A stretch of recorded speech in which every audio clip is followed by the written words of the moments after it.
Baik, selamat siang semuanya. Perkenalkan saya Peri, NIM 1910417016, mahasiswa dari UPB Pontianak, Prodi Manajemen.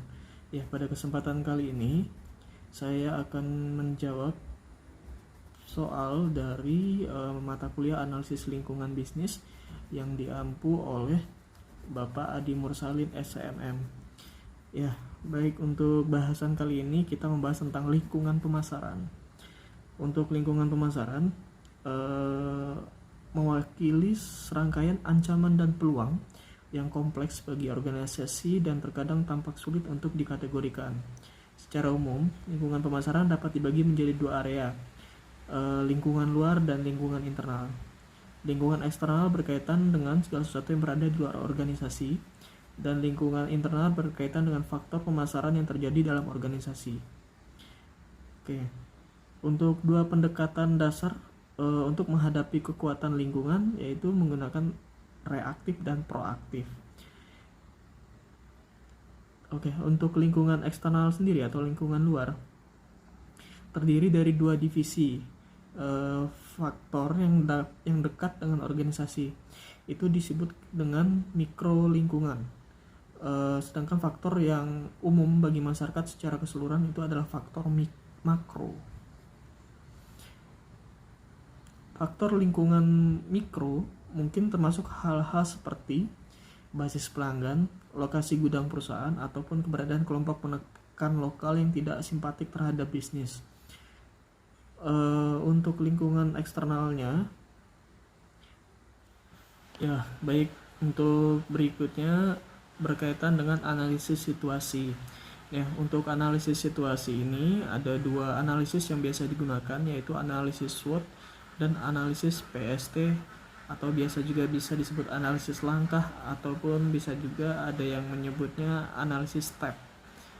Nah, untuk analisis SWOT itu singkatan dari strength, weakness, opportunities, dan threats.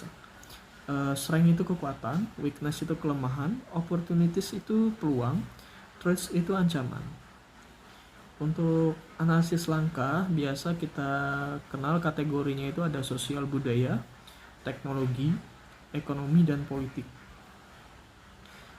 Kemudian berikutnya untuk lingkungan eksternal ini biasanya ada lingkungan makro dan mikro. Untuk lingkungan mikronya sendiri ada beberapa elemen. Yang pertama itu pesaing, kedua pelanggan, ketiga pemasok, keempat perantara, kelimanya beberapa publik. Untuk lingkungan makronya, lingkungan makro ada beberapa faktor atau elemen. Yang pertama itu adalah faktor demografis, faktor ekonomi, faktor politik, faktor hukum, faktor sosial budaya, faktor ekologi dan geografis, faktor teknologi. Nah, kemudian kita akan masuk ke lingkungan internal. Itu ada publik internal. Publik internal itu adalah karyawan perusahaan. Biasanya karyawan adalah bagian dari lingkungan internal daripada lingkungan eksternal. Kegiatan yang diarahkan pada lingkungan eksternal akan seringkali mempengaruhi sikap karyawan. Demikian pula sikap karyawan yang seringkali mempengaruhi publik eksternal. Terkadang, karyawan menyampaikan citra negatif tentang organisasi tempat mereka bekerja, dan ini pasti berdampak pada persepsi masyarakat luas. Lingkungan internal organisasi adalah mikrokosmos dari lingkungan eksternal. Semua organisasi memiliki karyawan, mereka akan mengembangkan budaya perusahaan dengan bahasa adat istiadat, tradisi, dan hierarkinya sendiri. Subkelompok dan individu di dalam firma tersebut memiliki agenda politik, bentuk kelompok penekan, dan organisasi memiliki hukum dan peraturannya sendiri. Kemudian kita masuk ke ringkasan ya. Jadi lingkungan tempat departemen pemasaran beroperasi terdiri dari dua faktor. Yang pertama itu faktor internal, yang kedua adalah faktor eksternal, dan faktor internal adalah apa yang ada di dalam organisasi. Faktor eksternal adalah yang beroperasi di luar perusahaan. dan terdiri dari lingkungan mikro dan makro.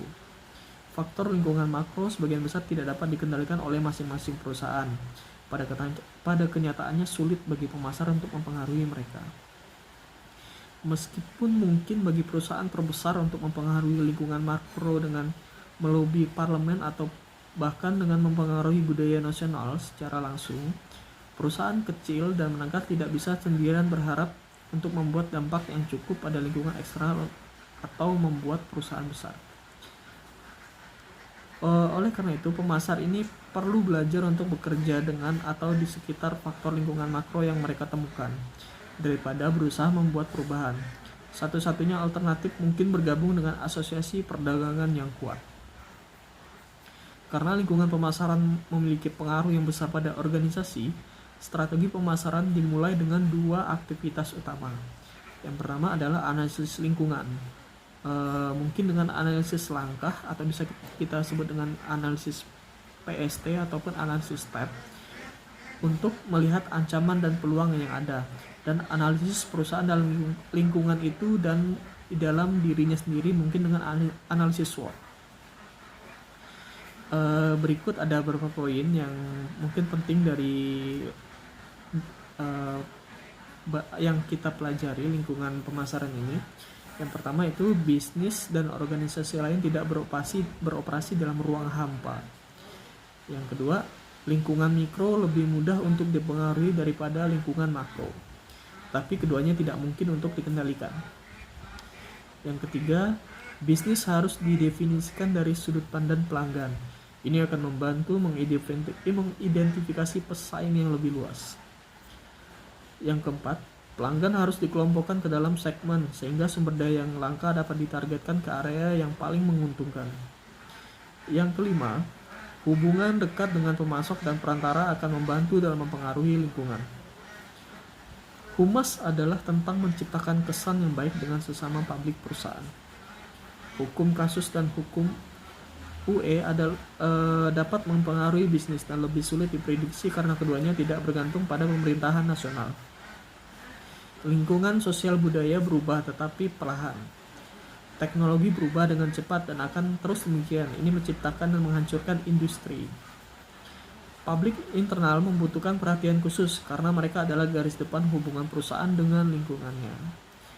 Baik, mungkin demikian pembahasan dari slide atau modul tentang lingkungan perusahaan. Untuk selebihnya, kurang dan lebihnya saya mohon maaf. Kita akan ketemu lagi di pembahasan selanjutnya. Terima kasih, selamat siang, salam sehat selalu.